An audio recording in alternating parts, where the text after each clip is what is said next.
Il y a une vérité enterrée sous 20 siècles de silence, une vérité que des papes, des empereurs, des inquisiteurs et des théologiens ont tout fait pour effacer de l'histoire.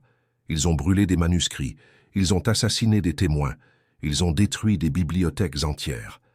Et pourtant cette vérité a survécu, cachée dans des fragments de papyrus, dans des codex secrets, dans des grottes oubliées du désert de Judée. Et un homme l'a trouvé. Son nom était Baruch Spinoza, un juif portugais né à Amsterdam, un philosophe qui a été excommunié, maudit et abandonné par tous ceux qu'il connaissait, un homme qui a passé toute sa vie à polir des lentilles pendant la journée, et la nuit, à polir quelque chose de bien plus dangereux, la vérité. Ce que Spinoza a découvert défie tout ce que vous avez appris sur Jésus-Christ, sur la crucifixion, sur la résurrection, sur les fondements mêmes du christianisme. Jésus de Nazareth n'est pas mort sur cette croix. Il a survécu. Et il a vécu caché à Alexandrie, en Égypte, jusqu'à l'âge de 87 ans, enseignant une philosophie secrète que l'Église n'aurait jamais permis au monde de connaître. Cela semble impossible, cela semble blasphématoire, cela semble fou. C'est exactement ce qu'on a dit de Spinoza quand il a commencé à remettre en question les textes sacrés. On a dit qu'il était fou, on a dit qu'il était hérétique, on a dit qu'il méritait la mort. Mais Spinoza ne se souciait pas de ce qu'on disait. Il se souciait seulement d'une chose, la vérité. Et il l'a poursuivi avec une obsession qui a coûté tout, sa famille, sa communauté, sa paix, sa santé.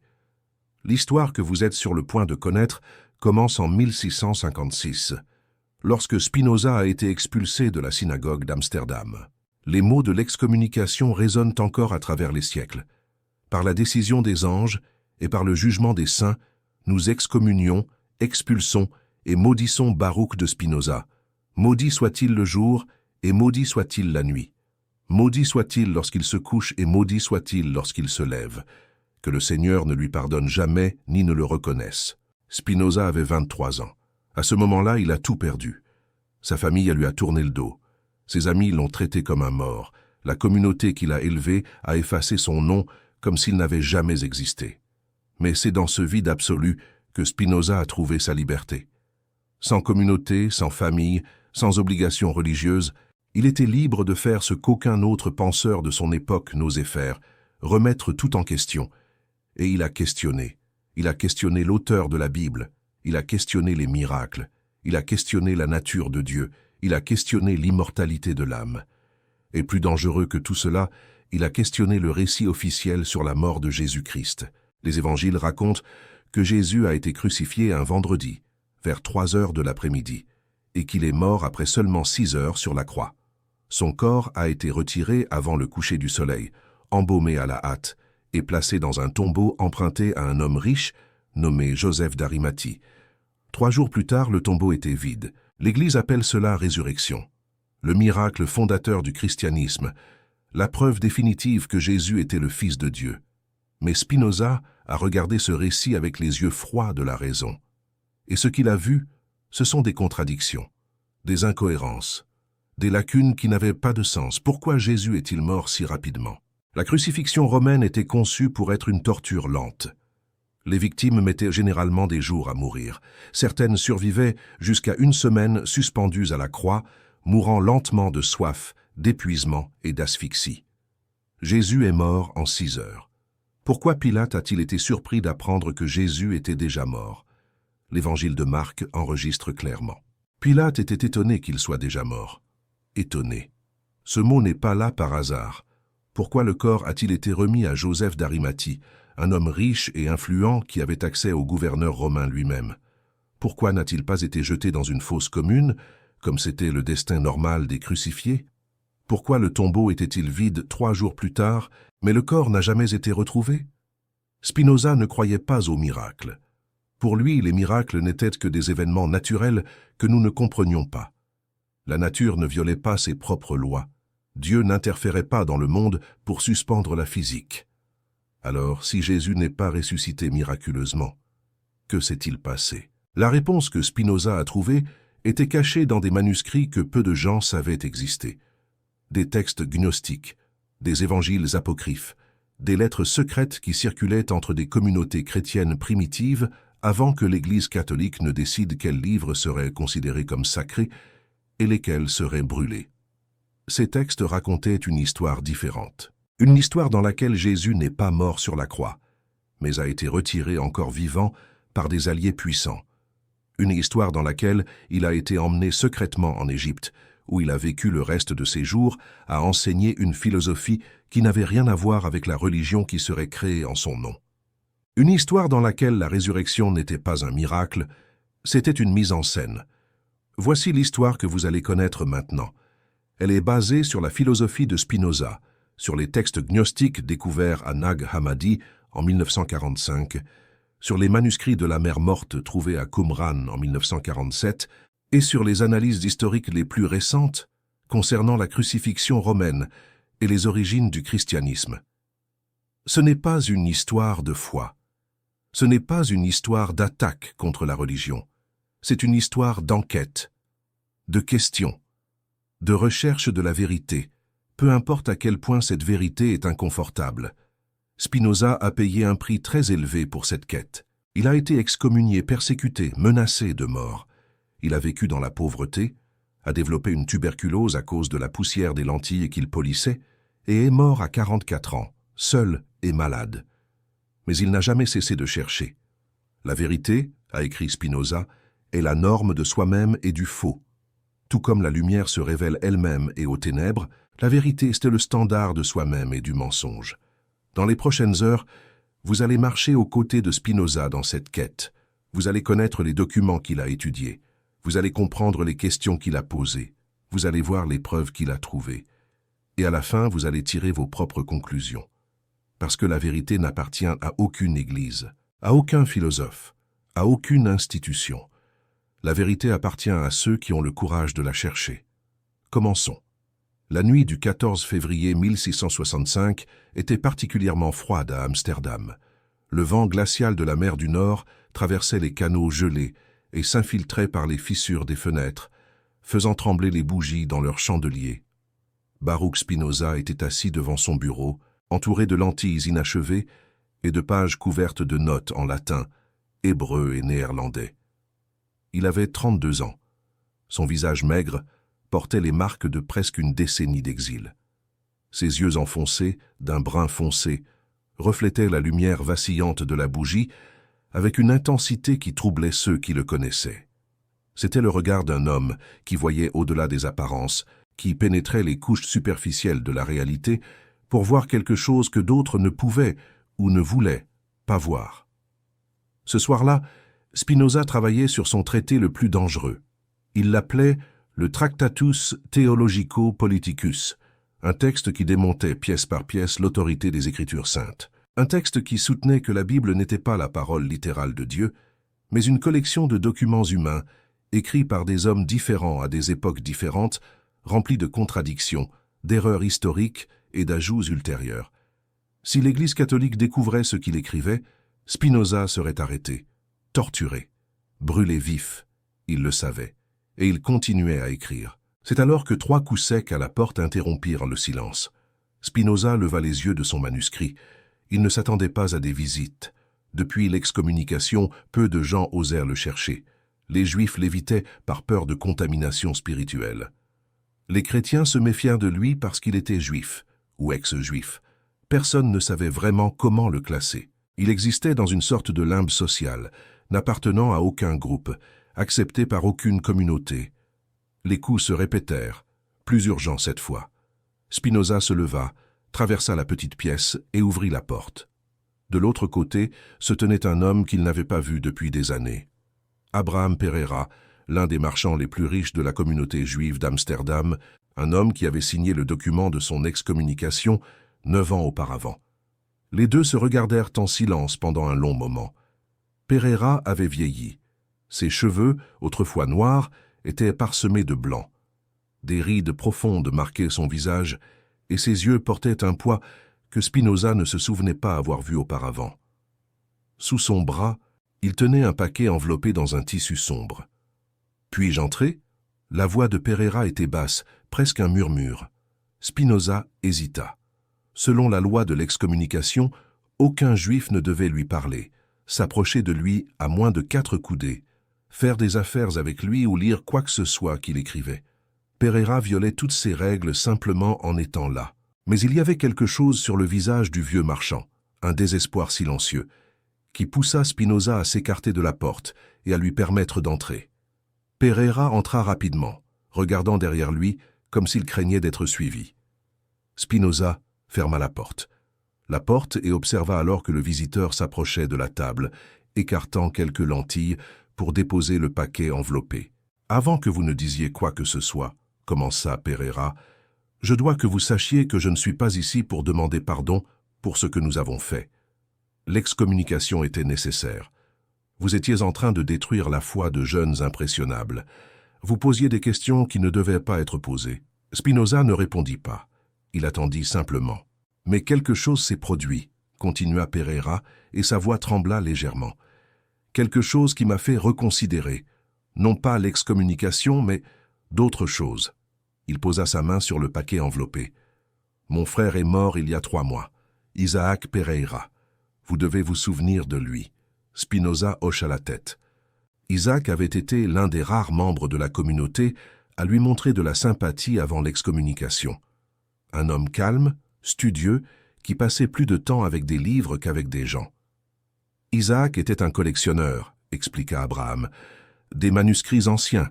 Il voyageait à travers la Méditerranée achetant des textes rares dans des monastères, des bibliothèques privées, des marchands arabes.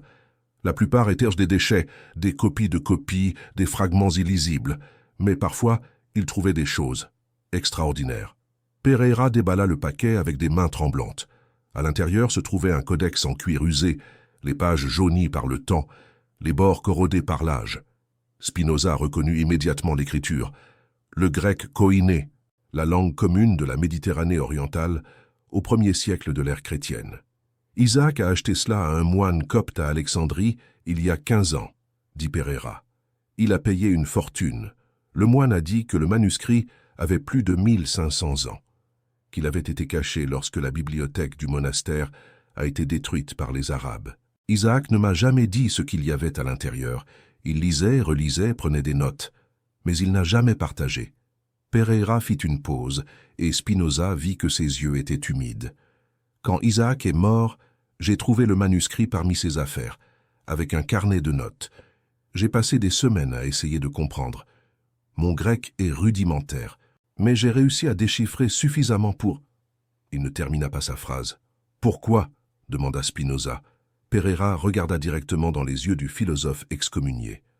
Pour comprendre pourquoi Isaac a perdu la foi dans les dernières années de sa vie, pourquoi il a cessé d'aller à la synagogue, pourquoi il est mort en murmurant que tout était mensonge, que nous avions été trompés pendant 2000 ans. Spinoza ressentit un frisson qui n'avait rien à voir avec le froid de la nuit. Qu'y a-t-il dans ce manuscrit? Pereira poussa le codex vers Spinoza. Lise toi-même. Ton grec est bien meilleur que le mien. Et toi? Tu n'as plus rien à perdre, n'est-ce pas? Tu as déjà perdu ta famille, ta communauté, ta foi. Peut-être es-tu le seul qui puisse regarder cela avec des yeux clairs. Spinoza prit le codex avec un respect révérencieux.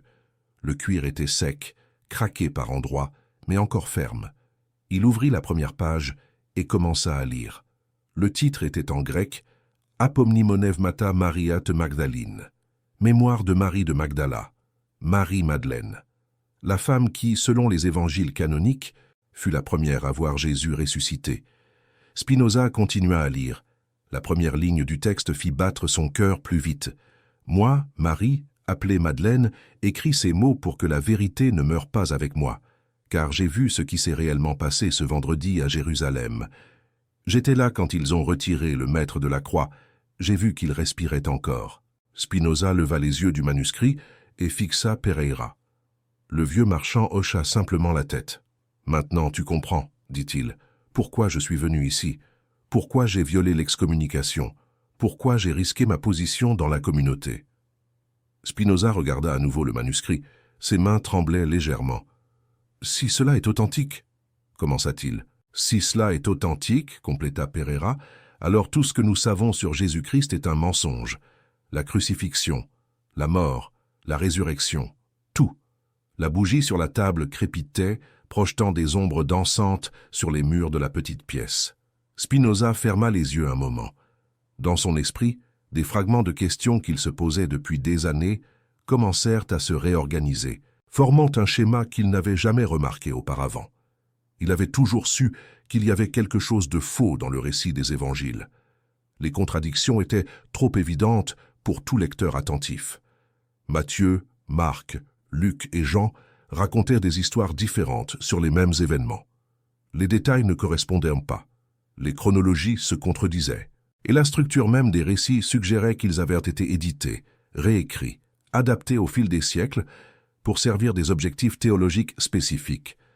Mais il n'avait jamais envisagé la possibilité que le mensonge soit si fondamental, si absolu. « Pourquoi es-tu venu me voir ?» demanda finalement Spinoza. « Pourquoi n'as-tu pas emporté cela au rabbin ou au pasteur calviniste ?» Pereira lâcha un rire amer. Parce que les rabbins brûleraient ce manuscrit avant d'avoir terminé la première page, et les calvinistes me feraient arrêter pour hérésie. Il fit une pause. Tu es le seul homme à Amsterdam, peut-être dans toute l'Europe, qui peut regarder cela sans peur. Parce que tu n'as plus rien à perdre, parce que tu as déjà posé les questions que personne n'ose poser, parce que tu cherches la vérité, quel qu'en soit le coût. Spinoza resta silencieux un long moment, le codex ouvert entre ses mains. « Tu veux que je vérifie l'authenticité » Pereira secoua la tête. « Non, je veux que tu découvres la vérité, toute la vérité. Peu importe que le manuscrit soit authentique ou non, ce qui m'importe, c'est de savoir. Jésus-Christ est-il vraiment mort sur cette croix?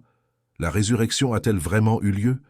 Ou avons-nous tous, juifs, chrétiens, le monde entier, été trompés pendant 2 millénaires? C'était une question impossible, une question qui pourrait détruire des civilisations. Et c'était exactement le genre de question que Baruch Spinoza avait passé sa vie à attendre de répondre. « Laisse le manuscrit avec moi, dit-il enfin.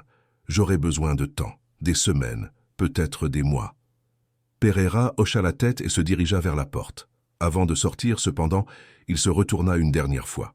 « Spinoza, si tu découvres que c'est vrai, si tu découvres que Jésus n'est pas mort sur la croix, que feras-tu » Le philosophe regarda le manuscrit dans ses mains, puis la pile de pages de son propre traité sur la table. « La même chose que j'ai toujours faite, répondit-il. J'écrirai la vérité, et je laisserai le monde décider s'il veut l'entendre. » Pereira disparut dans la nuit froide d'Amsterdam. Spinoza ferma la porte, retourna à sa table et commença à lire. Les heures passèrent. La bougie se consuma jusqu'à devenir un moignon de cire fondue. Le froid s'intensifia. Mais Spinoza ne remarqua rien de tout cela. Il était complètement absorbé par les mots d'une femme qui était morte il y a plus de 1500 ans. Une femme qui prétendait avoir été témoin de quelque chose qui changerait tout. Le manuscrit de Marie-Madeleine commençait par une description de la crucifixion qui différait radicalement des évangiles canoniques. Selon Marie, elle n'observait pas de loin comme le suggéraient Matthieu, Marc et Luc. Elle était au pied de la croix, avec la mère de Jésus et le disciple Jean. Et elle vit des choses que les évangiles ne mentionnaient pas. Elle vit que Jésus reçut une éponge imbibée de quelque chose qui n'était pas du vinaigre ordinaire, mais un mélange d'opium, de mandragore et d'autres herbes que les médecins égyptiens utilisaient pour induire un état de mort apparente. Elle vit que, lorsque le soldat romain perça le côté de Jésus avec la lance, le sang et l'eau qui jaillirent n'étaient pas des signes de mort, mais d'un corps encore vivant, encore en train de faire circuler des fluides. Elle vit que Joseph d'Arimathie, un homme riche, influent, avec des connexions puissantes, arriva suspectement vite pour réclamer le corps, avant que les soldats ne puissent vérifier si Jésus était vraiment mort. Et elle vit que le corps fut emmené non pas dans un tombeau commun, mais dans une propriété privée de Joseph, où des médecins attendaient déjà avec des onguents, des bandages, et tout ce qui était nécessaire pour traiter un homme gravement blessé, mais encore vivant. Spinoza lisait sans s'arrêter, traduisant chaque ligne du grec archaïque, notant chaque détail dans son carnet. Le soleil se leva sur Amsterdam, peignant les canaux de doré et de rose. Et Spinoza continua à lire, parce qu'il savait, avec une certitude qui grandissait à chaque page, qu'il était devant quelque chose qui changerait non seulement sa vie, mais l'histoire du monde. Dans les semaines qui suivirent cette nuit de février, Spinoza plongea dans le manuscrit de Marie-Madeleine avec une obsession qui frôlait la folie. Il dormait à peine, il mangeait à peine. Les lentilles qu'il devait polir accumulaient la poussière sur la table de travail. Les clients qui dépendaient de ses loupes et lunettes frappaient à la porte et s'en allaient sans réponse. Spinoza s'en moquait. Pour la première fois depuis des années, il avait trouvé quelque chose de plus important que sa survie. Le manuscrit racontait une histoire qui contredisait presque tout ce que les évangiles canoniques disaient sur les derniers jours de Jésus. Selon Marie-Madeleine, la crucifixion n'était pas un événement improvisé. C'était le résultat d'une conspiration soigneusement planifiée, non pas pour tuer Jésus, mais pour le sauver. Les conspirateurs étaient un groupe improbable. Joseph d'Arimathie, un membre riche du Sanhédrin qui sympathisait secrètement avec les enseignements de Jésus. Nicodème, un pharisien qui visitait Jésus la nuit pour discuter de théologie. Et de manière surprenante, le propre Ponce Pilate. Spinoza s'arrêta à ce point et relut plusieurs fois. Pilate, le gouverneur romain qui, selon les évangiles, se lava les mains pour se décharger de la responsabilité. La mort de Jésus? Mais plus Spinoza y pensait, plus cela avait de sens. Les évangiles présentaient Pilate comme un homme faible, facilement manipulé par la foule juive. Mais les archives historiques, les écrits de Philon d'Alexandrie et de Flavius Joseph, peignaient un portrait complètement différent. Pilate était brutal, impitoyable, haï des Juifs pour sa cruauté. Il avait massacré des pèlerins galiléens sans hésitation. Il avait provoqué des émeutes à Jérusalem en apportant des étendards romains dans la ville sainte. Ce n'était pas un homme qui se pliait à la pression populaire. Alors pourquoi aurait-il cédé si facilement dans le cas de Jésus? Le manuscrit de Marie offrait une réponse. Pilate n'a pas cédé. Il a collaboré. Selon Marie, Pilate avait ses propres raisons de vouloir que Jésus échappe à la mort. Le gouverneur romain était impliqué dans une dispute politique avec le grand prêtre Caïphe et garder Jésus en vie, mais secrètement, lui donnerait un atout. Un prophète juif populaire qui lui devait la vie serait un actif précieux dans les complexes intrigues politiques de la Judée. De plus, Pilate avait été sincèrement impressionné par Jésus lors de l'interrogatoire. L'évangile de Jean rapporte que Pilate a demandé à Jésus « Qu'est-ce que la vérité ?» C'était une question philosophique, pas une question d'un administrateur colonial ennuyé.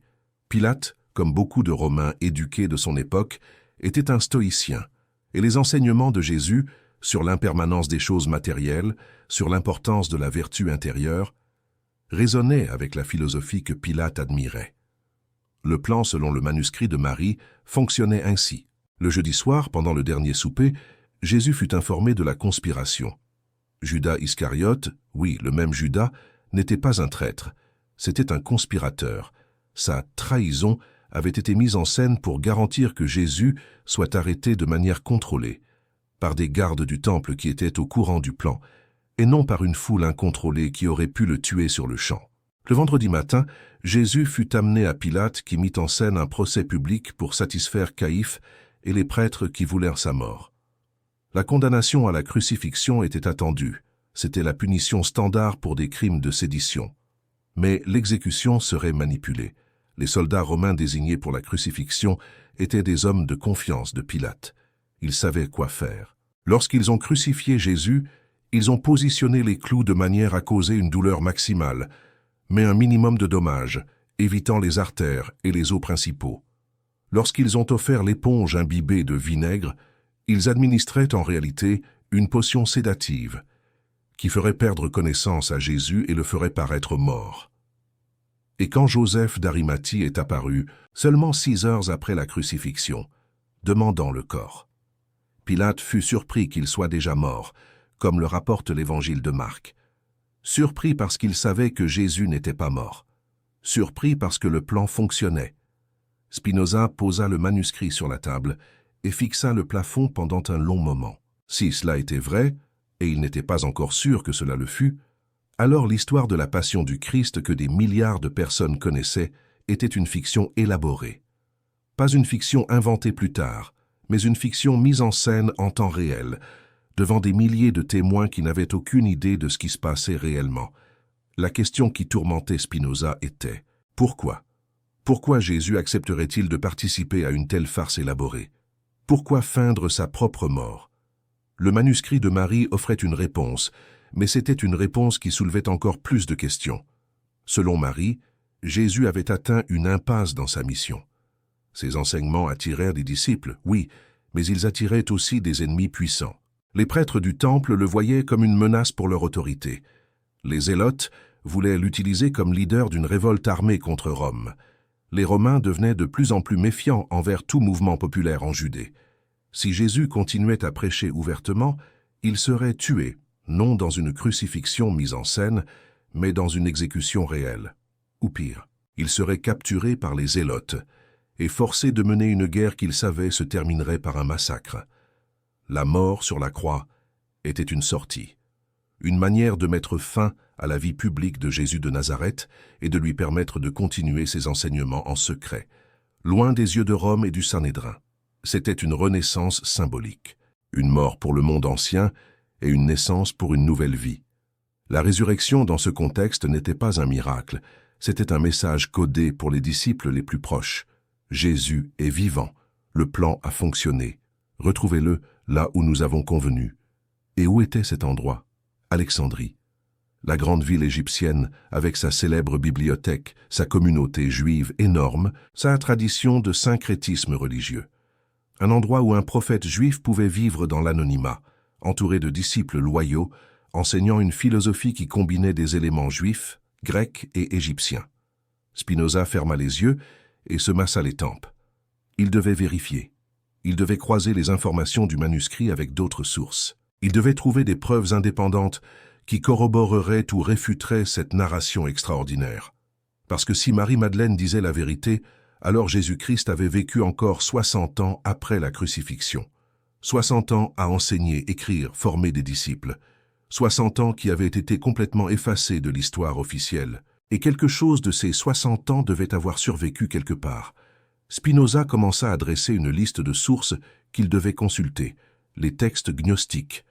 Il savait qu'il existait des évangiles non canoniques, des écrits chrétiens primitifs que l'Église avait déclarés hérétiques et avait tenté de détruire. Certains fragments avaient survécu. Peut-être y avait-il des références à un Jésus qui avait vécu au-delà de la crucifixion.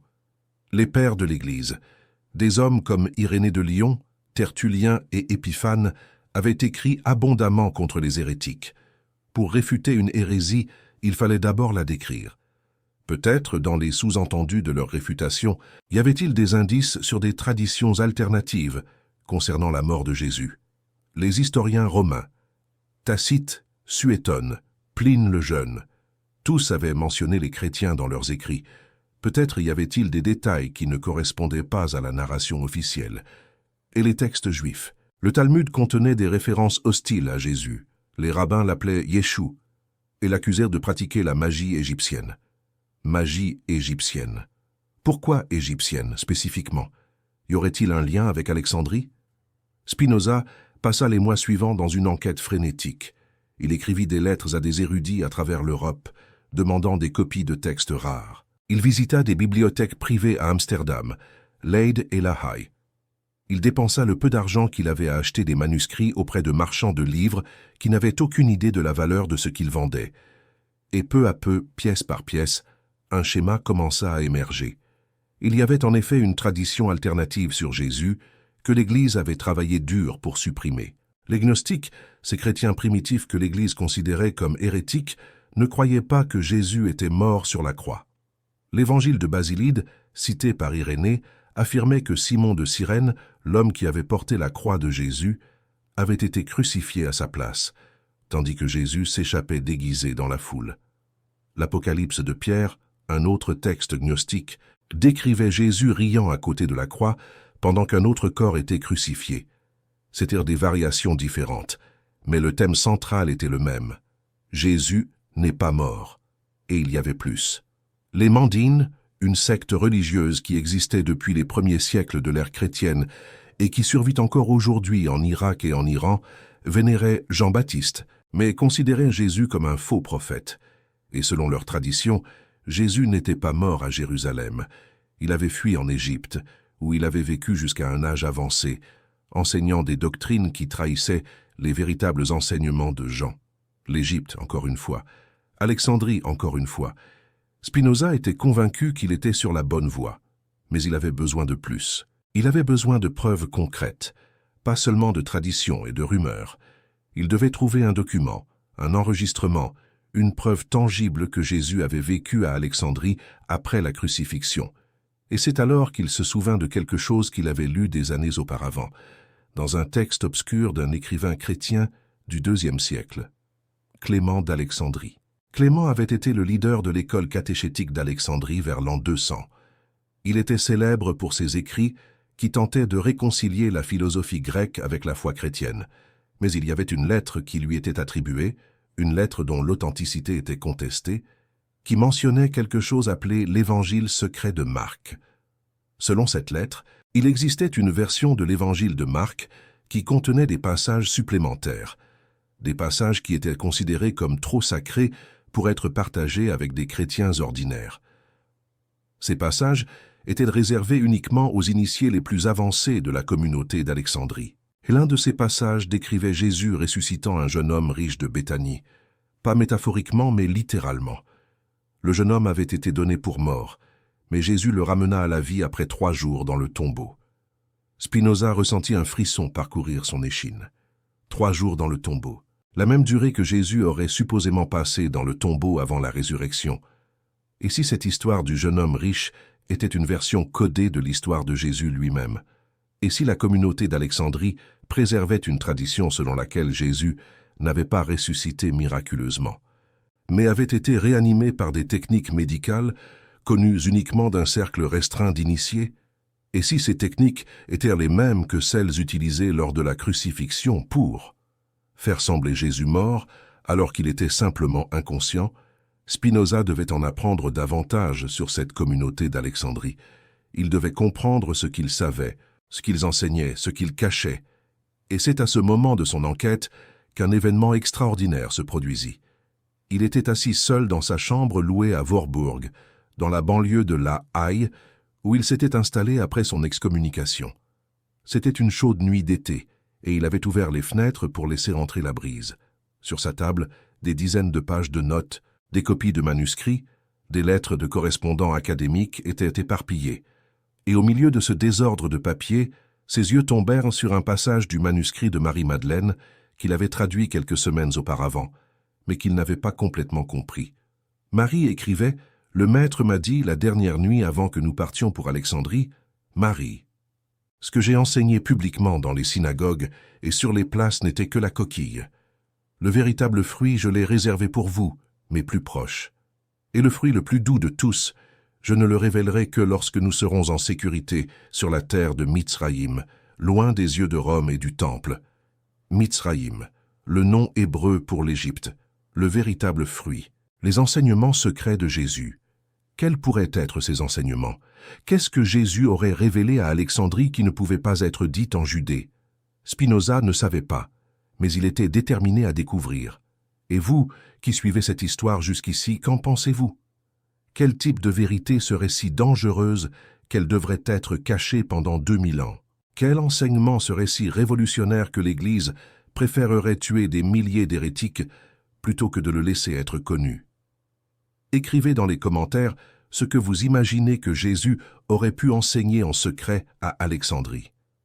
Votre intuition pourrait être plus proche de la vérité que vous ne le pensez.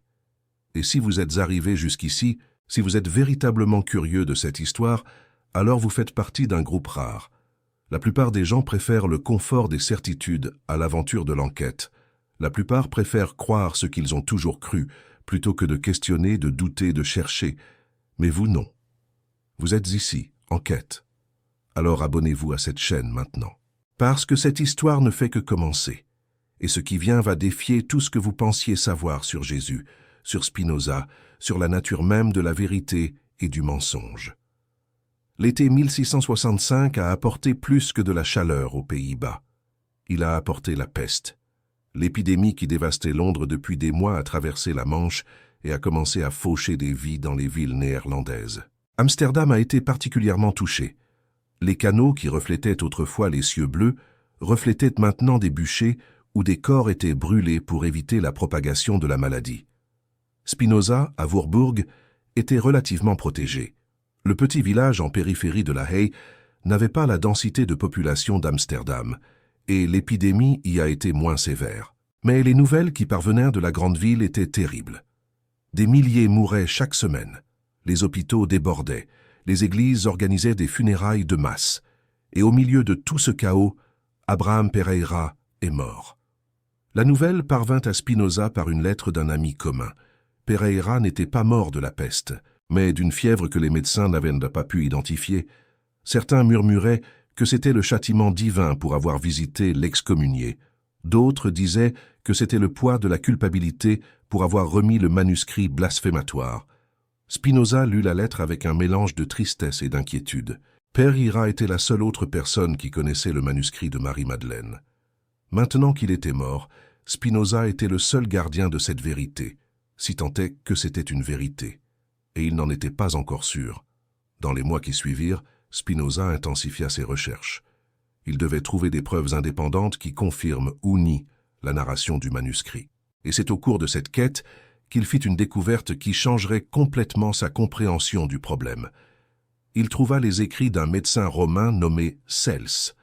Cels avait vécu au IIe siècle de notre ère, environ 150 ans après la crucifixion. C'était un païen, un critique féroce du christianisme, et il avait écrit un traité intitulé « La véritable doctrine », dans lequel il attaquait les croyances chrétiennes, avec des arguments philosophiques et historiques. Le texte original de Cels a été perdu, détruit par l'Église lorsque le christianisme est devenu la religion officielle de l'Empire romain. Mais de longs extraits ont été préservés dans une œuvre de réfutation écrite par Origène d'Alexandrie, l'un des plus grands théologiens chrétiens du IIIe siècle. Origène citait Cels abondamment pour ensuite réfuter ses arguments. Et dans l'une de ses citations, Spinoza trouva quelque chose d'extraordinaire. Cels écrivait « Les chrétiens affirment que leur maître est mort et ressuscité. Mais j'ai des sources fiables qui disent autre chose. Elles disent que Jésus a été retiré de la croix encore vivant par ses disciples, qui l'ont soigné en secret et ont ensuite répandu l'histoire selon laquelle il était ressuscité. Et ils disent qu'il a vécu de nombreuses années après cela, caché en Égypte, enseignant des doctrines secrètes à un petit groupe d'initiés. » Spinoza relut le passage plusieurs fois, son cœur battant. Cels, un critique païen du IIe siècle, sans aucun lien avec les gnostiques ou les traditions hérétiques chrétiennes, et il disait essentiellement la même chose que le manuscrit de Marie-Madeleine. Ce n'était pas une coïncidence, c'était une corroboration. Cels avait eu accès à des sources indépendantes, probablement des traditions orales ou des écrits qui circulèrent parmi les communautés juives qui s'opposaient au christianisme, qui racontaient la même histoire de base. Jésus n'est pas mort sur la croix. Il a été emmené en Égypte, y a vécu pendant de nombreuses années. Origène, dans sa réfutation, ne niait pas que de telles traditions existaient. Il soutenait simplement qu'elles étaient des calomnies inventées par des Juifs qui haïssaient Jésus. Mais le fait qu'Origène ait dû dépenser tant d'énergie à réfuter ces allégations suggérait qu'elles étaient largement connues et considérées comme plausibles par de nombreuses personnes à l'époque. Spinoza commença à assembler le puzzle. Si Jésus avait réellement survécu à la crucifixion et avait été emmené à Alexandrie, il aurait vécu là pendant une période tumultueuse de l'histoire. Alexandrie, au 1er siècle, était une ville cosmopolite, abritant l'une des plus grandes communautés juives en dehors de la Judée. Mais c'était aussi une ville tendue, marquée par des conflits entre Juifs, Grecs et Égyptiens natifs. En 38 de notre ère, seulement quelques années après la supposée crucifixion, il y eut un pogrom massif contre les Juifs d'Alexandrie. Des foules grecques attaquèrent le quartier juif, brûlant des maisons et des synagogues, tuant des milliers de personnes. Le gouverneur romain Flaccus non seulement n'intervint pas, mais encouragea les attaques. Si Jésus était à Alexandrie à cette époque, il aurait été témoin, ou peut-être victime, de cette violence. Spinoza chercha des références à cette période dans les écrits de Philon d'Alexandrie, un philosophe juif qui vivait à cette époque et écrivait abondamment sur les événements. Philon était l'une des plus grands esprits de son temps, un homme qui tenta de synthétiser la philosophie platonicienne avec la théologie juive, anticipant de nombreuses idées qui seraient ensuite associées au christianisme. Curieusement, Philon ne mentionna jamais Jésus dans aucun de ses écrits. C'était étrange. Philon vivait à Alexandrie. Il était profondément impliqué avec les communautés juives de la ville. Si Jésus était là enseignant, formant des disciples, on pourrait s'attendre à ce que Philon sache de sa présence. À moins, pensa Spinoza, que Jésus ne se soit caché si bien que même les dirigeants de la communauté juive ne soient pas au courant de son existence. Ou à moins que Philon le sache, mais ait décidé de ne pas en parler. Spinoza considéra cette seconde possibilité. Philon était un homme prudent, un diplomate qui avait voyagé à Rome pour défendre les droits des Juifs alexandrins devant l'empereur Caligula. Il savait que ces mots seraient lus par des Romains. Il savait que toute mention d'un leader messianique juif pourrait causer des problèmes pour toute la communauté. Si Philon connaissait Jésus ou savait de sa présence à Alexandrie, il serait tout à fait logique qu'il garde le silence. Mais il y avait quelque chose dans les écrits de Philon qui attira l'attention de Spinoza. Dans plusieurs textes, Philon parlait d'un concept qu'il appelait logos, la parole divine, la raison qui imprègne l'univers, l'intermédiaire entre Dieu et la création. Le logos de Philon était presque identique au logos de l'évangile de Jean. Au commencement était le logos et le logos était avec Dieu et le logos était Dieu. Les érudits chrétiens ont toujours supposé que Jean avait été influencé par Philon. Mais et si c'était l'inverse? Et si Philon avait été influencé par les enseignements de Jésus à Alexandrie? Spinoza savait qu'il spéculait. Il n'avait pas de preuves concrètes que Philon et Jésus se soient rencontrés ou se soient influencés mutuellement. Mais la coïncidence était trop remarquable pour être ignorée. Deux des traditions intellectuelles les plus importantes de l'Antiquité, la philosophie de Philon et la théologie de l'Évangile de Jean, avaient émergé à Alexandrie à peu près à la même époque. Les deux utilisaient le concept de logos de manière presque identique, et les deux tentaient de synthétiser le monothéisme juif avec la philosophie grecque. Serait-il possible que les deux aient une source commune? Un maître qui enseignait en secret sur les rives du Nil, combinant la sagesse de Moïse avec celle de Platon? Spinoza retourna au manuscrit de Marie-Madeleine. Il y avait un passage qu'il n'avait pas beaucoup d'attention auparavant, mais qui semblait maintenant crucial. Maria écrivait sur les enseignements de Jésus à Alexandrie. Le Maître nous a enseigné que Dieu n'est pas une personne assise sur un trône céleste, jugeant les hommes et intervenant dans le monde. Dieu est la propre substance de tout ce qui existe. Dieu est la nature, et la nature est Dieu. Il n'y a pas de séparation entre le Créateur et la création, car tout ce qui existe est une expression de l'être infini de Dieu. Spinoza sentit un frisson parcourir son échine. Ces mots auraient pu être écrits par lui-même. La philosophie qu'il développait, la philosophie qui serait publiée à titre posthume comme l'éthique, disait exactement cela. Dieu et la nature sont la même chose. Il n'existe pas de Dieu personnel qui crée le monde de l'extérieur. Il n'y a que la substance infinie qui s'exprime de manière infinie. Deus sive natura, Dieu, c'est-à-dire la nature.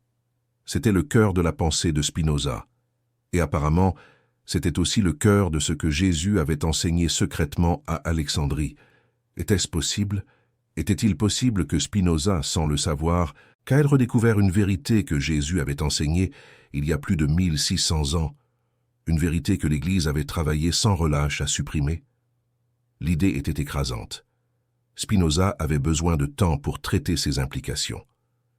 Il ferma le manuscrit, éteignit la bougie et se coucha dans son lit étroit. Mais le sommeil ne vint pas. Son esprit était en ébullition, reliant des points qu'il n'avait jamais connectés auparavant. Si Jésus enseignait que Dieu était la nature, alors il n'y avait pas besoin de prêtres, de temples ou de rituels. Chaque personne pouvait accéder au divin directement, par la raison et la contemplation. Chaque personne était littéralement une partie de Dieu. Cela expliquait pourquoi l'Église avait supprimé cette tradition si brutalement. Le christianisme institutionnel dépendait d'intermédiaires, prêtres, évêques, papes, entre les fidèles et Dieu. Si les fidèles découvraient qu'ils n'avaient pas besoin d'intermédiaires, toute la structure de pouvoir de l'Église s'effondrerait. Et cela expliquait aussi pourquoi Spinoza avait été excommunié si violemment par la synagogue d'Amsterdam. Ses idées n'étaient pas seulement hérétiques, elles constituaient une menace existentielle pour toute religion organisée qui dépendait de l'autorité d'une classe sacerdotale. Spinoza n'était pas un hérétique solitaire. Il était, sans le savoir, l'héritier d'une tradition qui remontait au propre Jésus. une tradition que l'Église et la synagogue avaient tenté d'effacer de l'histoire. Une tradition qui avait survécu uniquement en fragments, dans des manuscrits cachés, dans des textes gnostiques brûlés, dans des traditions orales transmises de maître à disciple en secret. Et maintenant, à travers le manuscrit de Marie-Madeleine, cette tradition était parvenue aux mains de Spinoza. La question à laquelle il devait répondre était « Que faire avec cela ?» L'année 1670 marqua un tournant dans la vie de Spinoza et dans l'histoire de la pensée occidentale. Après 5 ans de travail en secret, il publia enfin son Tractatus Theologico-Politicus. Le livre fut publié anonymement, avec un éditeur fictif mentionné sur la page de titre, dans une tentative de protéger à la fois l'auteur et les imprimeurs de la persécution inévitable. Cela ne servit à rien. En quelques semaines, le Tractatus devint le livre le plus haï d'Europe.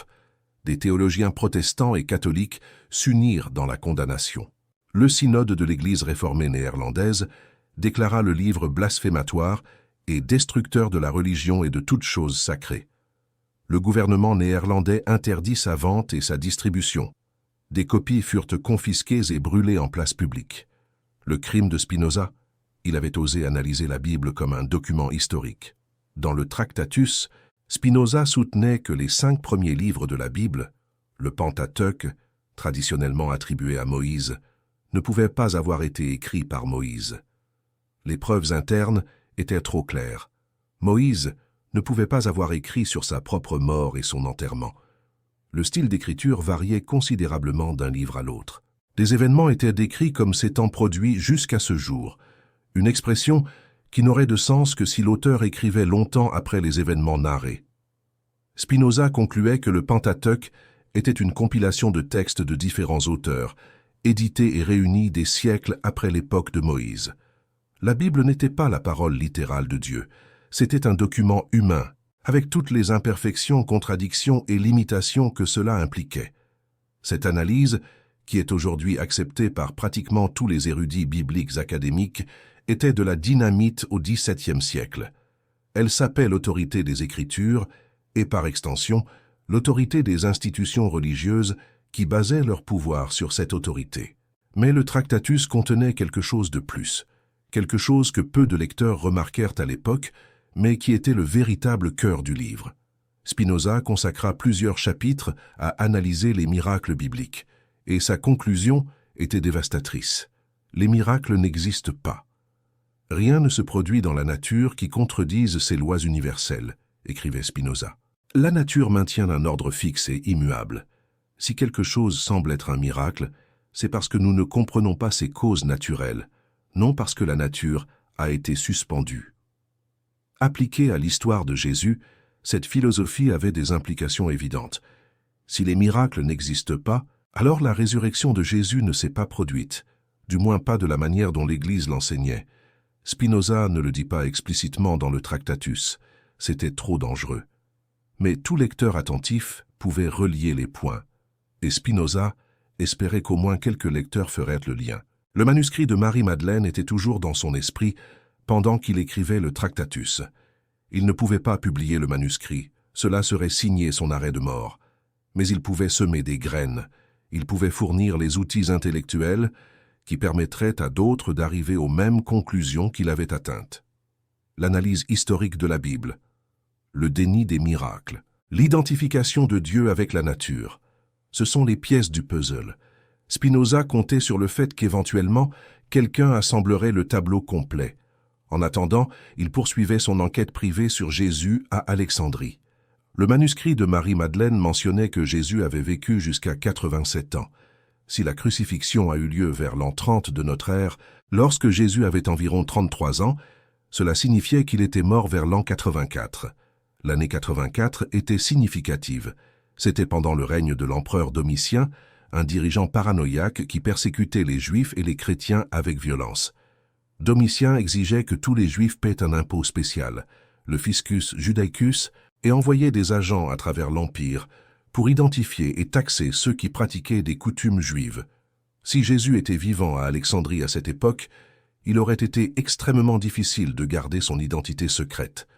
Les agents de Domitien étaient partout, enquêtant sur quiconque soupçonnait d'avoir des liens avec des mouvements messianiques juifs. Spinoza se demanda si la mort de Jésus en 84 n'aurait pas été une conséquence de cette persécution. Pas une mort naturelle de vieillesse, mais une exécution silencieuse ordonnée par des agents impériaux. Ou peut-être pas une exécution, mais une fuite. Peut-être que Jésus avait quitté Alexandrie et était allé dans un endroit encore plus reculé. Peut-être était-il mort quelque part dans le désert égyptien, parmi les moines coptes qui commençaient déjà à former des communautés érémitiques loin de la civilisation. Spinoza n'avait aucun moyen de le savoir. Le manuscrit de Marie-Madeleine se terminait avant cette période. Les dernières pages décrivaient des événements autour de l'an 60, lorsque Marie, déjà âgée, passait la garde de ses souvenirs à un disciple plus jeune. Mais il y avait des indices dans d'autres sources. Spinoza découvrit des références à une tradition égyptienne selon laquelle Jésus avait été enterré quelque part près d'Alexandrie. La tradition était vague, transmise uniquement en fragments, mais suggérait qu'il y avait une tombe secrète que les premiers chrétiens alexandrins vénéraient en secret. Cette tombe, si elle existait, serait la preuve définitive que Jésus n'avait pas ressuscité physiquement. Ce serait la preuve matérielle qui confirmerait le manuscrit de Marie-Madeleine. Mais où était cette tombe? Et existait-elle encore après 1600 ans de destruction, de conquête et de transformation religieuse? Spinoza savait qu'il ne pouvait pas simplement voyager en Égypte pour chercher. Il était un homme malade, sans ressources financières significatives, surveillé par des autorités religieuses et civiles. Un voyage en Égypte serait impossible. Mais peut-être y avait-il une autre façon. Spinoza avait une correspondance avec des érudits à travers l'Europe. Certains de ces érudits avaient des contacts dans le monde islamique. Peut-être que quelqu'un pourrait enquêter en son nom, chercher dans les archives des monastères coptes, examiner les traditions locales. Il commença à écrire des lettres, prudemment, sans révéler ses véritables intentions. Il demandait des manuscrits anciens en Égypte, des traditions chrétiennes primitives, préservées par les Coptes, des tombes possibles de figures religieuses juives du 1er siècle. Les réponses qu'il reçut furent frustrantes. La plupart des correspondants n'avaient pas d'informations pertinentes. Certains soupçonnaient ses motivations et refusaient de coopérer. D'autres promettaient d'enquêter, mais n'écrivaient plus jamais. Une seule lettre apporta quelque chose d'utile. Elle venait d'un marchand néerlandais qui avait vécu de nombreuses années au Caire et entretenait des relations commerciales avec des commerçants coptes. Le marchand écrivit qu'il avait entendu une histoire étrange d'un moine du monastère de Saint-Macaire, dans le désert, à l'ouest du delta du Nil. Selon le moine, il y avait une crypte sous le monastère qui gardait les restes d'un grand maître juif qui avait vécu à Alexandrie dans les temps anciens. Le moine ne savait pas le nom de ce maître, seulement qu'il était vénéré en secret par une lignée de moines qui maintenaient des traditions différentes de celles de l'Église orthodoxe. La crypte était interdite aux visiteurs. Seuls les moines les plus âgés connaissaient son emplacement exact.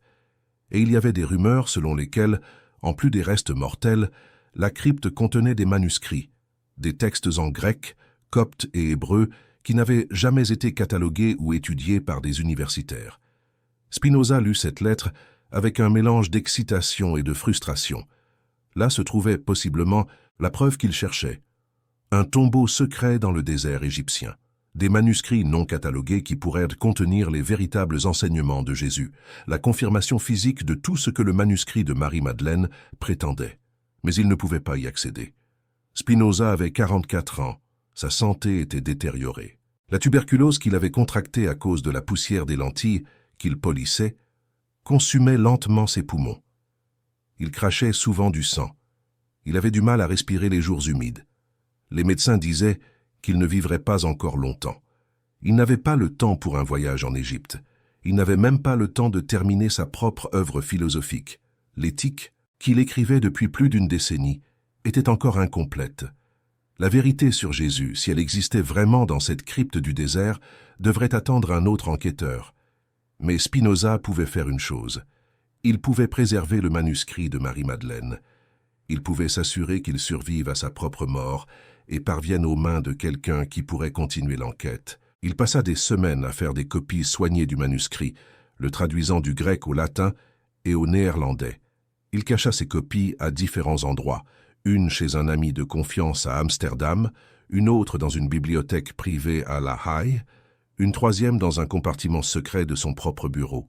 Et avec chaque copie, il laissa une lettre expliquant ce qu'il avait découvert et demandant au destinataire de continuer l'enquête. « La vérité ne meurt pas avec ceux qui la découvrent », écrivit Spinoza dans l'une de ses lettres. « Elle attend, patiente, jusqu'à ce que quelqu'un la retrouve à nouveau.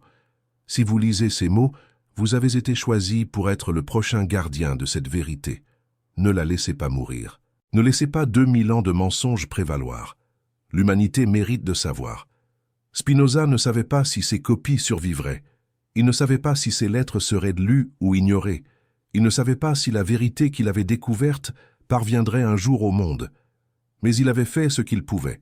Le reste était entre les mains du destin, ou, comme il préférait le dire, entre les mains de la nature, qui était la même chose que Dieu.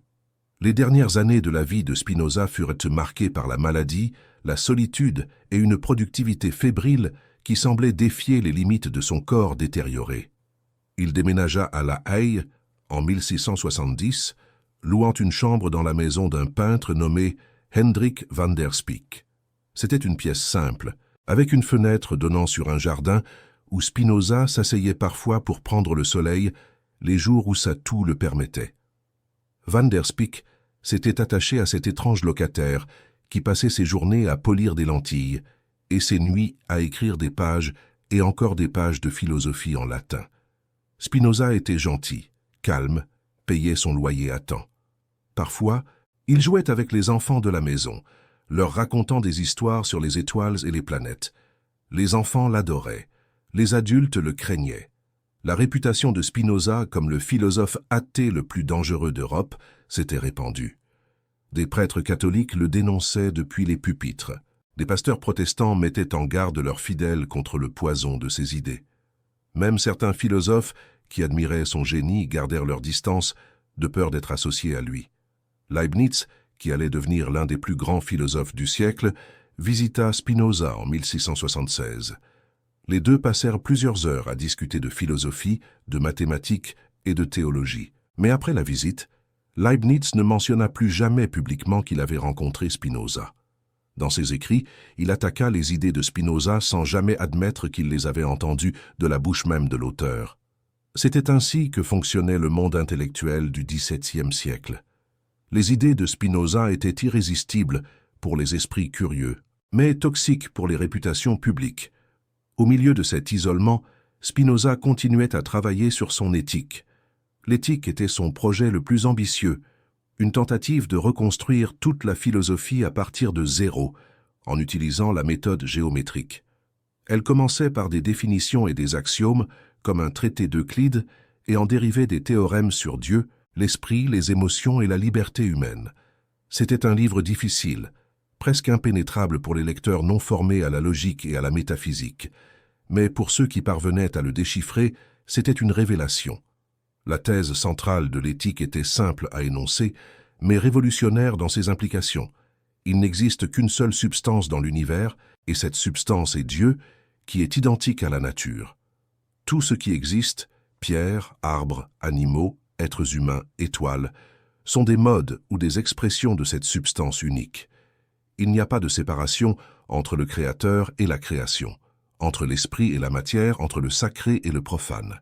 Dieu n'est pas une personne qui crée le monde de l'extérieur et le gouverne comme un roi gouverne son royaume. Dieu est le processus même de l'existence, la totalité de tout ce qui est, a été et sera. Cette vision avait des conséquences pratiques profondes. Si Dieu est tout, alors il n'y a rien en dehors de Dieu. Il n'y a pas de ciel séparé de la terre. Il n'y a pas de vie après la mort séparée de cette vie.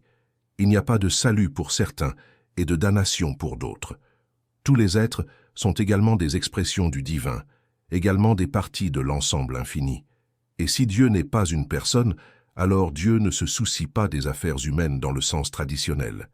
Dieu n'entend pas les prières, ne réalise pas de miracles, ne récompense pas les justes, ni ne punit les pécheurs. La nature fonctionne selon des lois fixes et immuables, sans exception. Cela signifiait que la religion traditionnelle, avec ses rituels, ses promesses de salut, ses menaces de condamnation, était fondamentalement illusoire. Pas erronée au sens moral, mais erronée dans le sens de décrire incorrectement la réalité. Spinoza ne niait pas la valeur de la religion en tant que pratique sociale.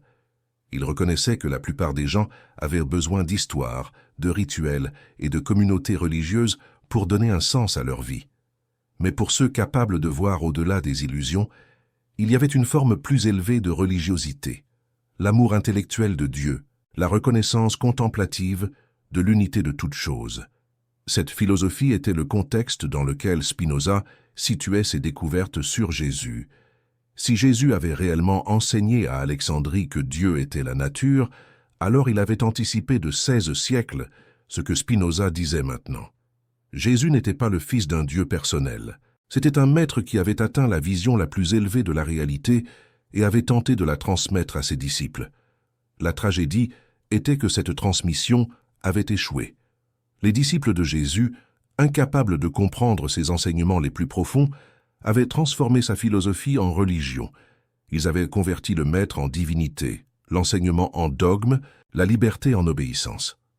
L'Église qui était née au nom de Jésus aurait été méconnaissable pour Jésus lui-même. Spinoza se voyait comme quelqu'un qui récupérait quelque chose de perdu, non pas en inventant une nouvelle philosophie, mais en redécouvrant une vérité ancienne qui avait été enterrée sous des siècles de superstition et de contrôle institutionnel. Et le manuscrit de Marie-Madeleine était la preuve que cette vérité avait existé, avait été enseignée, avait été vécue par au moins quelques personnes dans le monde ancien. Dans les derniers mois de sa vie, Spinoza travailla pour terminer l'éthique. Il savait qu'elle ne serait pas publiée tant qu'il serait en vie, c'était trop dangereux. Mais il laissa des instructions pour qu'elle soit publiée après sa mort, avec d'autres textes qu'il n'avait pas osé divulguer. Quant au manuscrit de Marie-Madeleine, Spinoza prit une décision difficile. Il ne l'inclurait pas dans ses papiers posthumes. Le risque était trop grand. Si le manuscrit était découvert parmi ses affaires, il serait confisqué et détruit par les autorités religieuses. Pire encore, cela pourrait compromettre les personnes qui avaient aidé à le préserver. Au lieu de cela, Spinoza confia le manuscrit à un seul individu, un jeune étudiant allemand nommé Ehrenfried Walter von Tschirnaus, qui venait le visiter régulièrement pour discuter de philosophie. Tschirnaus était brillant, ambitieux et surtout était sur le point de quitter les Pays-Bas pour voyager à travers l'Europe. Il aurait la mobilité que Spinoza n'avait pas. Il aurait accès à des cercles intellectuels à Paris, Londres, Rome. Il aurait des opportunités d'enquêter sur ce que Spinoza n'avait pas pu enquêter. Une nuit de décembre 1676, Spinoza remit le manuscrit à Tschirnaus. « C'est plus précieux que tout ce que j'ai écrit », dit Spinoza. Sa voix était faible, interrompue par des accès de toux. « Ne me demande pas d'où cela vient. Lis simplement, étudie, enquête. Si ce qui est écrit ici est vrai, le monde doit le savoir. Si ce n'est pas le cas, au moins nous aurons la certitude. » Tschirnaus promit de prendre soin du manuscrit. 2 mois plus tard, le 21 février 1677, Spinoza mourut. Van der Spyk trouva le corps dans le lit, encore vêtu des vêtements de la veille. Spinoza avait travaillé jusqu'au dernier moment, écrivant des lettres et révisant des pages de l'éthique. Son visage était serein, comme s'il s'était simplement endormi et avait décidé de ne pas se réveiller. L'enterrement fut simple, dans une église protestante de La Haye. Peu de révélations d'un Messie, tout comme Jésus. Les manuscrits de la Mère morte contenaient également des écrits apocalyptiques, des réflexions sur la fin des temps et des visions du royaume de Dieu. Les chercheurs ont commencé à se demander si Jésus avait été influencé par les idées esséniennes, ou même s'il avait été un membre de cette communauté. Les parallèles entre les enseignements de Jésus et ceux des Esséniens étaient frappants. Les deux groupes prônaient une vie de pureté, de partage et de préparation spirituelle pour un avenir divin. Les Esséniens avaient une vision du monde qui incluait une lutte entre les forces du bien et du mal, une notion qui résonnait avec le message de Jésus sur le royaume de Dieu. Au fur et à mesure que les chercheurs approfondissaient leurs études, ils ont découvert que les manuscrits de la Mère morte contenaient également des écrits qui évoquaient des concepts similaires à ceux trouvés dans les textes gnostiques de Nag Hammadi. Cela a conduit à une réévaluation de l'histoire du christianisme primitif et à la reconnaissance que les idées et les croyances étaient beaucoup plus variées et nuancées que ce que l'on avait longtemps cru. Les découvertes archéologiques de Nag Hammadi et des manuscrits de la Mère morte ont ouvert une fenêtre sur un monde de pensée religieuse et philosophique qui avait été largement ignoré ou supprimé par l'Église chrétienne dominante. Ces textes ont révélé une diversité de croyances et de pratiques qui existaient au 1er siècle de notre ère, offrant un aperçu précieux des débats théologiques qui ont façonné le christianisme tel que nous le connaissons aujourd'hui. Les implications de ces découvertes étaient profondes. Elles ont remis en question la notion d'une seule orthodoxie chrétienne et ont mis en lumière les luttes de pouvoir qui avaient eu lieu au sein des premières communautés chrétiennes. Les idées gnostiques, qui avaient été considérées comme hérétiques, ont commencé à être réévaluées à la lumière de ces nouvelles informations. Les chercheurs ont commencé à envisager la possibilité que des figures comme Spinoza, qui avaient été influencées par ces traditions anciennes, aient en fait hérité d'une sagesse perdue qui remontait à des siècles. Cela a ouvert la porte à une réinterprétation de la philosophie et de la théologie, en suggérant que des concepts tels que la connaissance intérieure et la connexion spirituelle avec le divin étaient des thèmes récurrents dans l'histoire de la pensée humaine. En fin de compte, les découvertes de Nag Hammadi et des manuscrits de la Mer Morte ont non seulement enrichi notre compréhension du christianisme primitif, mais elles ont également mis en lumière les racines profondes de la quête humaine pour la vérité et la compréhension spirituelle. Ces textes ont servi de rappel que la recherche de la connaissance et de la sagesse transcende les frontières religieuses et culturelles, unissant les êtres humains dans leur désir de comprendre le mystère de l'existence. Ainsi, alors que nous continuons à explorer ces anciennes traditions et à déchiffrer les messages cachés dans les écrits du passé, nous sommes invités à réfléchir sur notre propre cheminement spirituel et sur la manière dont les idées et les croyances continuent d'évoluer et de se transformer à travers le temps. La quête de la vérité, comme l'a montré Spinoza et tant d'autres, est un voyage sans fin, riche en découvertes et en révélations. Venant de deux messies, un sacerdotal et un royal, tout comme certaines traditions chrétiennes primitives distinguaient entre Jésus en tant que prêtre et Jésus en tant que roi. Et les Esséniens avaient un leader mystérieux connu seulement sous le nom de maître de la justice, qui avait été persécuté et possiblement tué par ses ennemis. Qui était ce maître de la justice? Quand a-t-il vécu? Comment est-il mort? Les manuscrits ne donnaient pas de réponse claire, mais certains chercheurs ont commencé à spéculer que le maître de la justice pourrait avoir été une figure historique qui a influencé à la fois les Esséniens et les premiers chrétiens.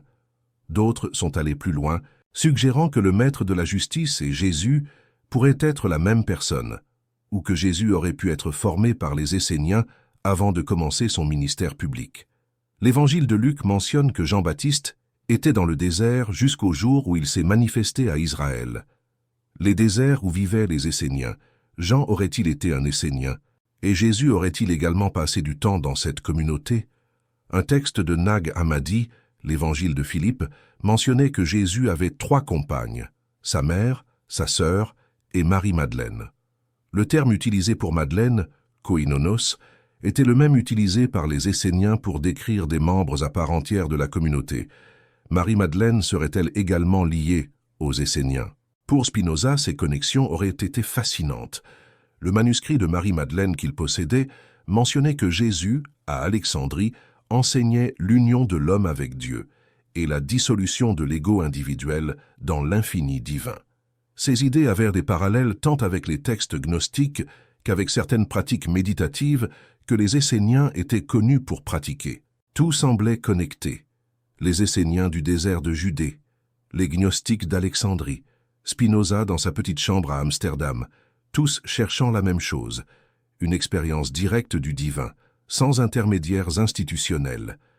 Et au centre de tout cela, la figure énigmatique de Jésus, un homme qui aurait peut-être enseigné quelque chose de très différent de ce que l'Église qui porte son nom proclame. Dans les décennies qui ont suivi la découverte des manuscrits de la Mer Morte, une guerre académique a été menée.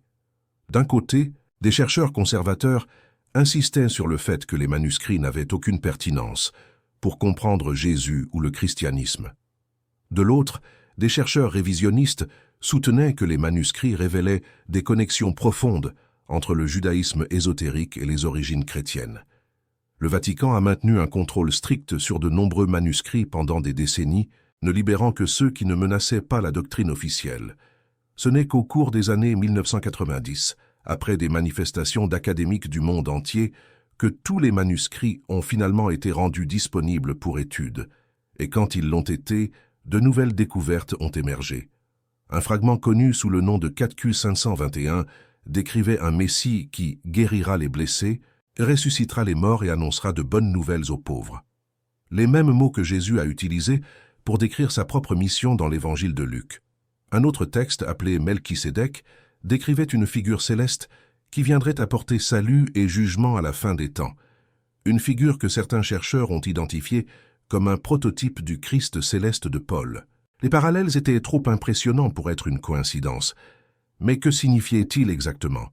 Signifiait-il que Jésus était un Essénien, que le christianisme était une ramification de l'essénisme, que les idées que nous considérons comme originellement chrétiennes avaient en réalité des racines beaucoup plus anciennes? Ou signifierait-il quelque chose de différent, que Jésus, après sa mort sur la croix, avait emporté avec lui à Alexandrie des traditions ésotériques qu'il avait apprises des Esséniens, les fusionnant avec la philosophie grecque qui fleurissait en Égypte? Spinoza aurait adoré ces questions. Il aurait passé des années à enquêter, à croiser des références, à construire des hypothèses. Mais Spinoza était mort depuis près de 3 siècles lorsque les manuscrits de la Mère morte ont été découverts, et le manuscrit de Marie-Madeleine qu'il avait possédé n'avait pas encore été trouvé. Où l'avait-il été? En 1958, un chercheur américain nommé Morton Smith a fait une découverte qui enverrait des ondes de choc à travers le monde académique. Smith faisait des recherches au monastère de Marsaba, dans le désert de Judée, à environ 20 km au sud-est de Jérusalem. Le monastère, fondé au vieux siècle, avait l'une des bibliothèques les plus anciennes du monde chrétien, des milliers de manuscrits accumulés au cours de plus de 1500 ans. Alors qu'il cataloguait des textes dans la bibliothèque, Smith a trouvé quelque chose d'étrange sur la couverture d'un livre imprimé au XVIIe siècle. Quelqu'un avait copié à la main une lettre en grec. La lettre était attribuée à Clément d'Alexandrie, le même Clément que Spinoza avait étudié 3 siècles plus tôt, et elle mentionnait l'évangile secret de Marc. Smith a soigneusement transcrit la lettre, l'a photographiée et l'a emportée pour analyse. Ce qu'il a découvert était explosif. Dans la lettre, Clément écrivait à un correspondant nommé Théodore, l'alertant sur une secte hérétique appelée les Carpocratiens. Les Carpocratiens, selon Clément, avaient obtenu une copie de l'évangile secret de Marc et l'utilisaient pour justifier des pratiques libertines. Clément expliquait que l'évangile secret était une version étendue de l'évangile canonique de Marc, contenant des passages supplémentaires destinés uniquement aux initiés les plus avancés de la communauté chrétienne d'Alexandrie. Et alors Clément citait l'un de ces passages. Le passage décrivait Jésus ressuscitant un jeune homme riche de Béthanie. Après la résurrection, le jeune homme regarda Jésus, l'aima, et commença à implorer qu'il puisse rester avec lui. Jésus passa alors une nuit à lui enseigner le mystère du royaume de Dieu. C'était la même histoire que Spinoza avait remarquée dans ses recherches, l'histoire d'une résurrection qui n'était pas miraculeuse mais médicale, l'histoire d'un enseignement secret transmis uniquement aux dignes. Smith a publié ses découvertes dans 2 livres académiques dans les années 1970. La réaction a été immédiate et violente. Des chercheurs conservateurs ont accusé Smith d'avoir forgé la lettre. Ils ont soutenu qu'il était trop commode qu'il, lui-même, ait trouvé un document aussi sensationnel. Ils ont remis en question pourquoi il n'avait pas laissé d'autres chercheurs examiner la lettre originale avant de la publier. Smith s'est défendu avec véhémence. Il a souligné que l'analyse paléographique, l'étude de la calligraphie, confirmait que la lettre avait été copiée au XVIIIe siècle et non au XXe. Quelqu'un au XVIIIe siècle avait trouvé la lettre de Clément et l'avait copiée sur la couverture de ce livre. Smith n'était que le découvreur moderne, pas l'auteur. La controverse n'a jamais été résolue de manière définitive. Le livre où Smith a trouvé la lettre a ensuite été retiré de la bibliothèque de Marsaba et a disparu. Certains disent qu'il a été détruit par des moines, qui considéraient son contenu comme hérétique. D'autres disent qu'il a été confisqué par le patriarcat grec orthodoxe de Jérusalem. D'autres encore disent qu'il n'a jamais existé, que Smith a tout inventé.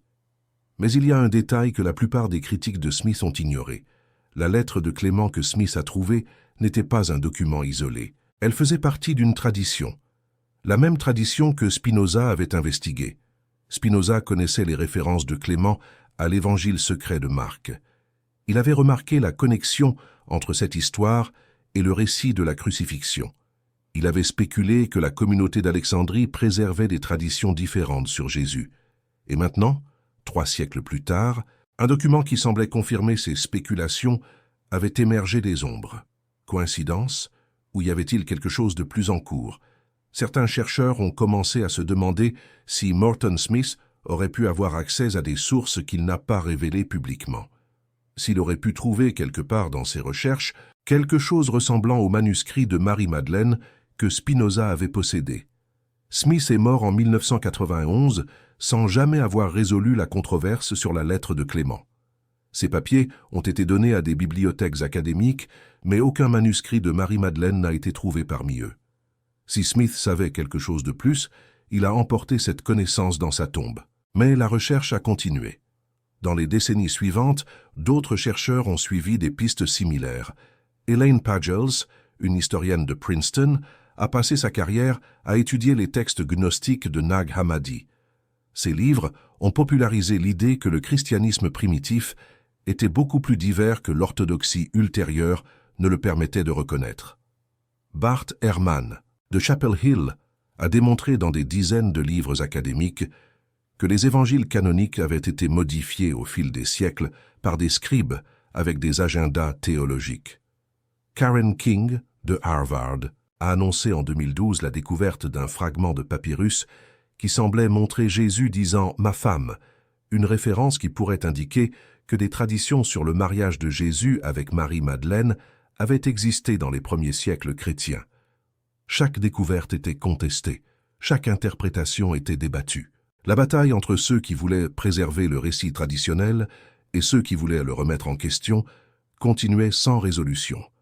Et au centre de cette bataille, comme un fantôme qui refusait de se reposer, se trouvait la question que Spinoza avait posée, il y a plus de 300 ans. Jésus-Christ est-il vraiment mort sur la croix? La réponse, selon le manuscrit de Marie-Madeleine, était non. Selon les textes gnostiques de Nag Hammadi, c'était non. Selon la lettre de Clément trouvée à Marsaba, c'était peut-être. Selon l'Église catholique, orthodoxe et protestante, c'était absolument oui, et remettre cela en question était une hérésie. Mais l'hérésie d'hier devient parfois la vérité de demain. Spinoza a été considéré comme l'athée le plus dangereux d'Europe à son époque. Aujourd'hui, il est reconnu comme l'un des plus grands philosophes de l'histoire, un précurseur des Lumières, un penseur dont la vision de Dieu comme nature a anticipé des découvertes scientifiques qui viendraient des siècles plus tard.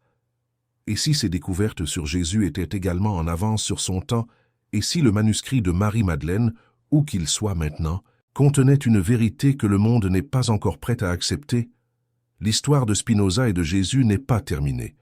Elle attend simplement le prochain chapitre. Et vous, qui êtes arrivés jusqu'ici, faites maintenant partie de cette histoire. La question qui hantait Spinoza n'a jamais cessé de hanter l'humanité. Si Jésus a survécu à la crucifixion, où sont les preuves? Le manuscrit de Marie-Madeleine pointait vers Alexandrie.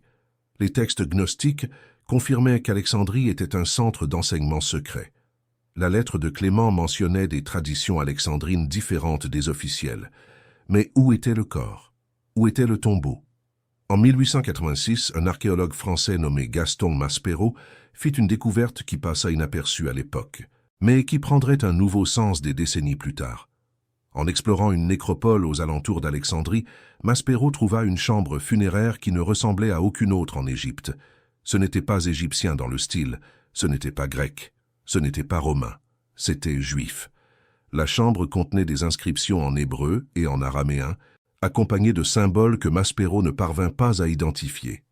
Il y avait un sarcophage en pierre, vide, avec une inscription partiellement effacée par le temps. Maspero réussit à déchiffrer seulement 3 mots, maître, vérité et quelque chose qui semblait être Yeshua, la forme hébraïque du nom Jésus. Il enregistra la découverte dans son journal, photographia la chambre et prévoyait de revenir pour une fouille complète. Il ne revint jamais. Une semaine plus tard, Maspero reçut des ordres de Paris pour abandonner le site et se concentrer sur d'autres fouilles.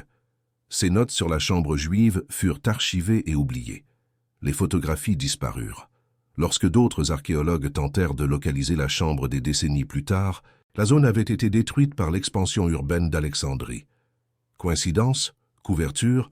Incompétence bureaucratique? Personne ne sait. Mais des histoires similaires se répétèrent tout au long du XXe siècle. En 1920, un moine copte du monastère de Saint-Macaire, le même monastère mentionné dans la lettre que Spinoza reçut, affirma avoir vu des manuscrits anciens dans une crypte souterraine décrivant les dernières années d'un maître d'Israël qui avait vécu à Alexandrie. Le moine fut transféré dans un autre monastère le lendemain. Il ne parla plus jamais de l'affaire. En 1963, un érudit israélien nommé David Flusser publia un article suggérant que certaines traditions rabbiniques sur Yeshu, le nom utilisé dans le Talmud pour Jésus, indiquaient qu'il avait vécu bien plus longtemps que ce que les évangiles affirmaient. Flusser fut ridiculisé par ses collègues et ne toucha plus jamais au sujet publiquement. En 1978, un journaliste d'investigation britannique nommé Michael Bejan commença à rechercher des connexions entre Jésus, les Templiers et des sociétés secrètes européennes. Ces découvertes, publiées des années plus tard dans Le Saint Graal et la lignée sacrée, suggéraient que des traditions sur la survie de Jésus avaient été préservées par des groupes ésotériques au fil des siècles. Le livre devint un best-seller mondial. L'Église le dénonça comme une fiction irresponsable. Chaque fois que quelqu'un s'approchait de la vérité, ou de ce qui pourrait être la vérité, quelque chose se produisait. Des documents disparaissaient, des carrières étaient détruites, des recherches étaient abandonnées. Spinoza aurait reconnu le schéma. À son époque, l'Inquisition brûlait des livres et des gens. Au XXe siècle, les méthodes étaient plus subtiles. Pression institutionnelle, discrédit académique, élimination silencieuse de preuves. Mais l'objectif était le même, maintenir la narration officielle intacte. La question était pourquoi? Pourquoi après 2000 ans, la possibilité que Jésus ait survécu à la crucifixion était-elle encore si menaçante? La réponse se trouvait au cœur du christianisme institutionnel. Toute la structure théologique de l'Église, catholique, orthodoxe et protestante, dépendait d'une séquence spécifique d'événements. Jésus est mort sur la croix pour les péchés de l'humanité. Il est ressuscité le 3e jour et il est monté aux cieux. Sans la mort, il n'y avait pas de sacrifice. Sans sacrifice, il n'y avait pas de rédemption. Sans rédemption, il n'y avait pas de salut. Et sans la promesse de salut, il n'y avait pas de raison d'obéir à l'Église, de payer des dîmes, de suivre des dogmes, d'accepter l'autorité des prêtres et des évêques. Paul de Tarse, le véritable architecte du christianisme institutionnel, avait été brutalement clair. Si Christ n'est pas ressuscité, vaine est notre prédication, et vaine est aussi votre foi. La résurrection physique de Jésus n'était pas un détail théologique. C'était le fondement de tout, et Spinoza l'avait parfaitement compris. Dans ses notes sur le manuscrit de Marie-Madeleine, il écrivit « Si ces choses sont vraies, alors Paul a édifié une religion sur un mensonge, et 2000 ans de foi ont été construits sur du sable. » Spinoza n'était pas naïf. Il savait que la vérité sur Jésus, si elle était révélée, ne libérerait pas les gens. Elle les détruirait. Des milliards d'êtres humains avaient organisé leur vie autour de la croyance en la résurrection. Ils avaient trouvé du réconfort dans la promesse de la vie éternelle. Ils avaient supporté des souffrances terribles en croyant qu'ils seraient récompensés au ciel.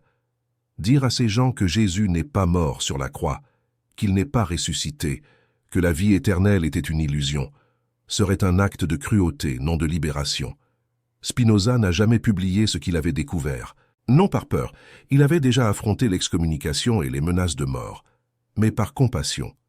La plupart des hommes, écrivait-il dans l'Éthique, sont gouvernés plus par l'imagination que par la raison. Et l'imagination a besoin d'illusions pour vivre. Mais il y avait une autre possibilité que Spinoza considérait. Et si la vérité sur Jésus ne détruisait pas la foi, mais la transformait? Et si découvrir que Jésus était un homme, un maître de sagesse qui enseignait une philosophie profonde et vivait une vie longue et dédiée, était plus inspirant que de croire en un Dieu qui est mort et ressuscité magiquement? Le Jésus du manuscrit de Marie-Madeleine n'était pas moins admirable d'être humain, il était plus admirable. Il avait atteint la sagesse non par des pouvoirs surnaturels, mais par l'étude, la réflexion et la pratique. Il avait affronté le pouvoir de Rome et du Temple non par des miracles, mais par courage et astuce.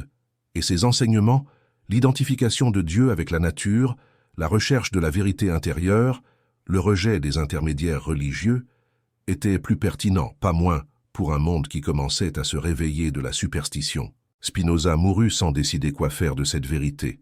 Mais il laissa des indices, il laissa sa philosophie, il laissa des copies du manuscrit à des personnes de confiance, il laissa des lettres qui suggéraient, sans l'affirmer explicitement, qu'il y avait plus à découvrir. Il avait confiance que, finalement, quelqu'un relirait les points. Les points commencèrent à être reliés au XXIe siècle. En 2003, un groupe d'étudiants indépendants, historiens, archéologues, spécialistes des langues anciennes, forma un consortium informel pour enquêter sur les traditions alternatives concernant Jésus. Il se nommait les héritiers de Spinoza. Le nom n'était pas anodin. Tous connaissaient l'histoire du philosophe hollandais et ses enquêtes sur les textes bibliques. Tous soupçonnaient que Spinoza avait découvert quelque chose qu'il n'avait jamais publié. Le consortium passa des années à retracer les documents de Spinoza, cherchant le manuscrit de Marie-Madeleine. Ils trouvèrent des copies des lettres de Spinoza à Tschirnhaus. Ils trouvèrent des références obscures dans des journaux de collectionneurs du XVIIIe siècle. Ils trouvèrent un catalogue d'une bibliothèque aristocratique française, détruite pendant la Révolution, qui listait un « Évangile de Marie » en grec, provenance hollandaise. Mais le manuscrit lui-même restait perdu. Jusqu'en 2012. Cette année-là, lors de la numérisation d'archives anciennes au Vatican, dans le cadre d'un projet de préservation de documents détériorés, un technicien italien trouva quelque chose d'étrange. C'était un codex grec, catalogué simplement comme « fragment hérétique, origine inconnue, confisqué en 1739 ». Le technicien, par curiosité, photographia quelques pages et les envoya à un ami académique à Bologne. L'ami reconnut immédiatement le texte. C'était le manuscrit de Marie-Madeleine, ou du moins une copie de celui-ci. La nouvelle fuit dans les cercles des héritiers de Spinoza avant que le Vatican ne puisse l'étouffer. Des copies des photographies circulèrent dans des cercles académiques. Des traductions préliminaires furent faites. Le Vatican nia tout. Il affirma que les photographies étaient des falsifications. Il affirma qu'aucun document de cette description n'existait dans ses archives. Mais les photographies étaient réelles. Et le texte correspondait exactement aux citations que Spinoza avait faites dans ses notes privées. Des notes qui étaient préservées dans des bibliothèques néerlandaises et que le Vatican ne pouvait pas connaître. C'était la confirmation que les héritiers attendaient. Le manuscrit de Marie-Madeleine existait. Spinoza l'avait réellement possédé. Et à un moment donné, probablement par l'intermédiaire de Tschirnhaus ou d'un de ses contacts, il était arrivé entre les mains de l'Église, qu'il avait confisqué et caché pendant près de 3 siècles. La découverte fit la une des journaux pendant quelques jours. Puis elle fut oubliée. D'autres scandales dominèrent les nouvelles. D'autres crises exigèrent de l'attention. Le monde continua d'avancer. Mais pour ceux qui savaient, rien ne serait plus pareil. Que révélait finalement le manuscrit de Marie-Madeleine? Selon les traductions faites par les héritiers de Spinoza, le texte contenait 3 parties principales. La première partie racontait les événements de la crucifixion du point de vue de Marie, confirmant que Jésus avait été retiré de la croix encore vivant et soigné en secret par José d'Arimathie et ses alliés. La deuxième partie décrivait la fuite en Égypte et les premières années à Alexandrie. Comment Jésus a établi une communauté de disciples, comment il a développé ses enseignements philosophiques, comment il a évité d'être découvert par les autorités romaines. La troisième partie, et la plus controversée, contenait les propres enseignements de Jésus à Alexandrie. Ce n'étaient pas de simples paraboles comme dans les évangiles canoniques, mais des traités philosophiques, élaborés sur la nature de Dieu, de l'esprit humain et de la réalité. Ces enseignements étaient étonnamment sophistiqués. Jésus, selon le manuscrit, enseignait que l'univers était une seule substance divine qui se manifestait sous d'innombrables formes. Que Dieu n'était pas une personne séparée de la création, mais l'essence même de tout ce qui existe. Que le salut n'était pas échappé au monde pour un ciel lointain, mais s'éveiller à la vérité que nous faisons déjà partie du divin. Ce étaient les enseignements que Spinoza élaborerait, indépendamment, XVIe siècle plus tard, ou pas si indépendamment que cela. Le manuscrit était arrivé entre les mains de Spinoza. Il l'avait étudié pendant des années. Ses idées philosophiques avaient été développées dans un dialogue constant avec ce texte. Spinoza n'était pas seulement le découvreur d'une vérité ancienne. Il était, d'une certaine manière, le disciple le plus fidèle de Jésus, le seul qui avait compris ses véritables enseignements et les avait élaborés sous une forme systématique.